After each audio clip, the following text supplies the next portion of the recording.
नमस्कार, मैं इंद्रजीत कुमार मानसौर आईएएस की PYQ क्लासेस में आपका स्वागत है। तो आज हम चर्चा करेंगे विगत वर्षों में जो पूछे गए हैं संघ लोक सेवा आयोग में जो प्रश्न पूछे गए हैं उस पर हम चर्चा करेंगे, सही उत्तर को जानेंगे और एक एक करके व्याख्या भी करेंगे। तो प्रश्न 1 कहता है, प्राचीन भारत के इतिहास के संदर्भ में भवभूति, हस्तिमल तथा क्षेमेश्वर क्यों प्रसिद्ध थे?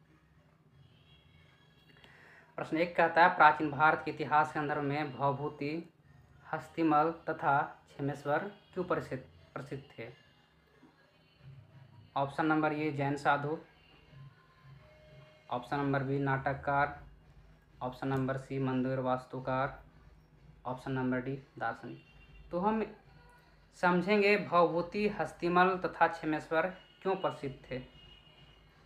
8वीं सदी के विद्वान भवभूति संस्कृत में लिखे अपने नाटकों और कविताओं के लिए विख्यात है। उनके द्वारा लिखित नाटक मालती माधव प्रसिद्ध है। भवभूति के द्वारा जो लिखा गया जो नाटक है वो मालती माधव है। अब हस्तिमल की बात करते हैं। हस्तिमल होयसल राज्य में रहने वाले एक जैन नाटककार थे जो दिगंबर जैन कथाओं को आधार बनाकर संस्कृत में नाटक लिखते थे।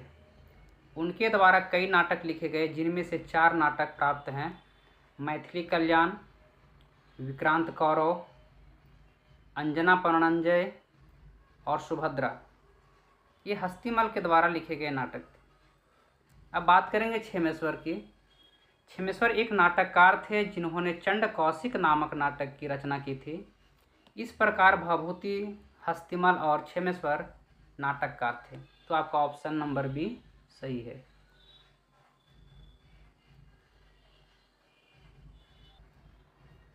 अब चलते हैं प्रश्न 2 की ओर।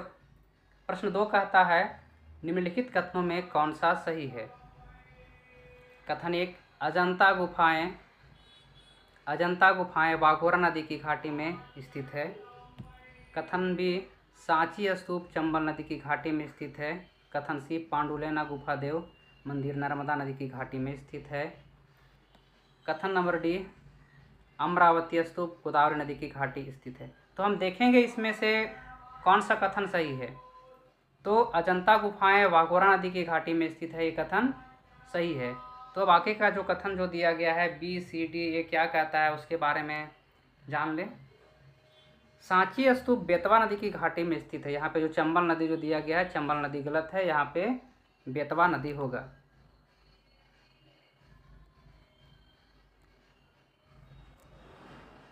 सांची स्तूप जो है चंबल नदी की घाटी में स्थित नहीं है, ये बेतवा नदी की घाटी में स्थित है। अब कथन सी कहता है, पांडुलेना गुफा देव मंदिर नर्मदा नदी की घाटी में स्थित है, ये भी कथन गलत है। अब देख लेते हैं पांडुलेना के बारे में। पांडुलेना गुफा देव मंदिर नासिक में स्थित है।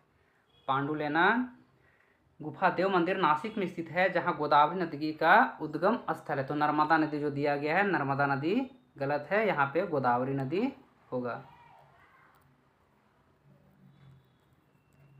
थोड़ा लिखने में असहज दिख रहा होगा, लेकिन सुनाई तो स्पष्ट दे रहा होगा।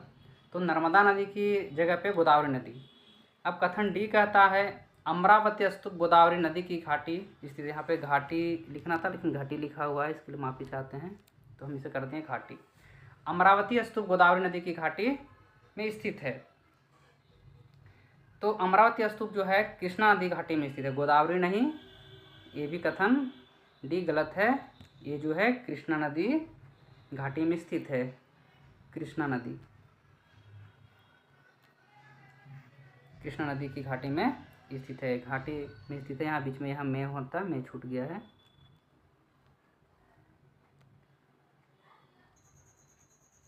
अब आगे की प्रश्न 3 की ओर चलते हैं। मुरैना के समीप स्थित 64 योगिनी मंदिर के संदर्भ में निम्नलिखित कथनों पर विचार कीजिए।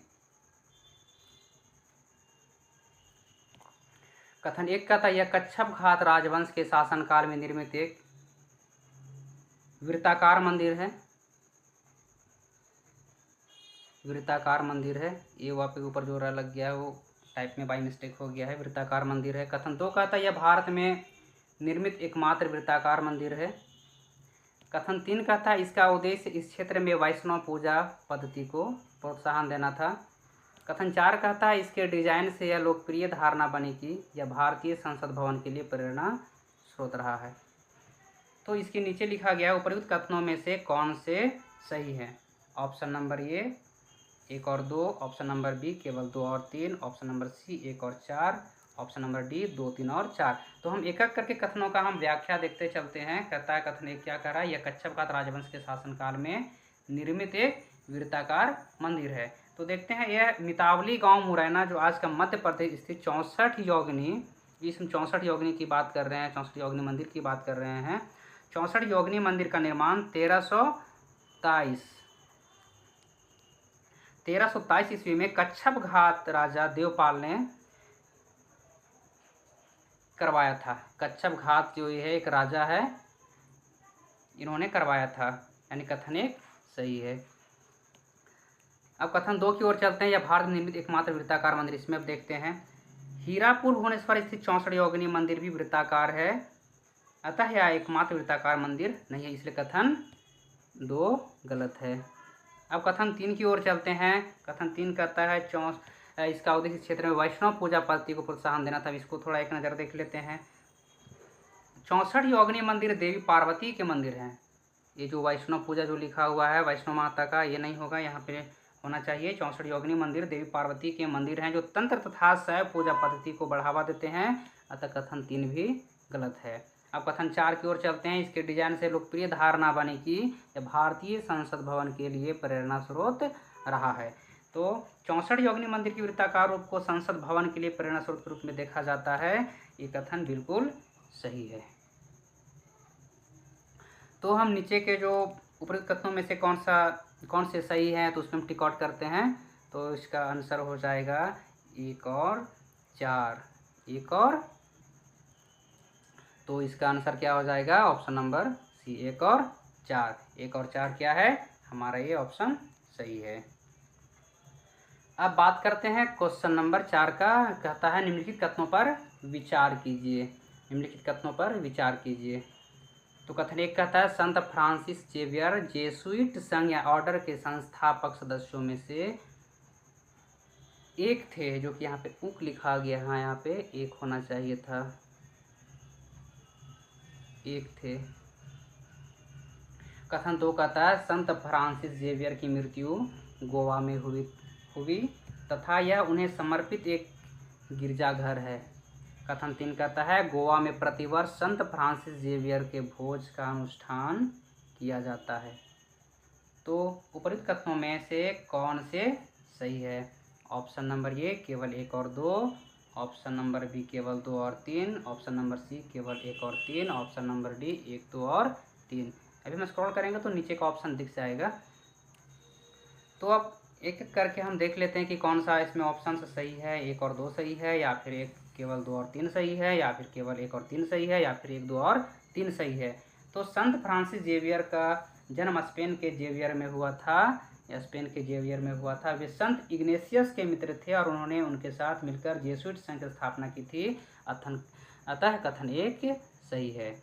अब कथन 2 की बात करें। संत फ्रांसिस जेवियर की मृत्यु 3 दिसंबर 1552 को चीन के सेंगचुआन द्वीप पर हुई। 1553 में उन्हें गोवा में दफनाया गया। इस प्रकार देखा जाए तो कथन 2 क्या है, गलत है। अब कथन 3 की ओर चलते हैं। प्रत्येक वर्ष 3 दिसंबर को गोवा में संत जेवियर के भोज का अनुष्ठान किया जाता है। कथन 3 क्या है हमारा, सही है।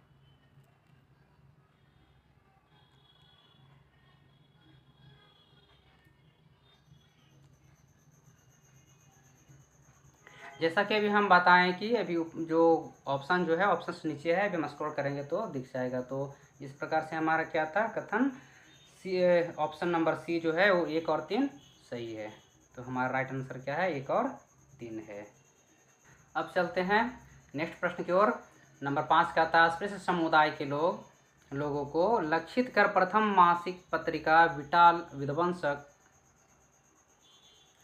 किसके द्वारा प्रकाशित की गई थी। तो ऑप्शन नंबर ये है Gopal Baba Walangkar, option number B Jyotiba Phule, option number C Mohandas Karamchand Gandhi, option number D Bhimrao Ramji Ambedkar. तो हम एक एक करके हम थोड़ा देखते हैं। अस्पृश्य समुदाय के लोगों को लक्षित कर प्रथम मासिक पत्रिका विटाल विध्वंसक गोपाल बाबा वलंकर द्वारा प्रकाशित की गई थी। तो ये सही है। और ये विटाल विध्वंसक का अर्थ है ब्राह्मणिक प्रदूषण का विध्वंसन। गोपाल बाबा वलंकर एक समाज सुधारक थे। उनका जन्म महाराष्ट्र के एक महार जाति के परिवार में हुआ था। वे ज्योतिबाराव फूले के समकालीन थे। उन्होंने अछूत लोगों के उद्धार के लिए अनेक कार्य किया। तो इस प्रकार जो अस्पृश्य समुदाय के लोगों को लक्षित का प्रथम मासिक पत्रिका विटाल विध्वंसक किसके द्वारा प्रकाशित की गई थी? तो गोपाल बाबा वालंकर के द्वारा ये पत्रिका प्रकाशित किया गया था। इसी प्रकार का प्रत्येक दिन हम प्रश्न लाते रहेंगे, व्याख्या करते रहेंगे, उत्तर को जानेंगे। तब तक के लिए धन्यवाद।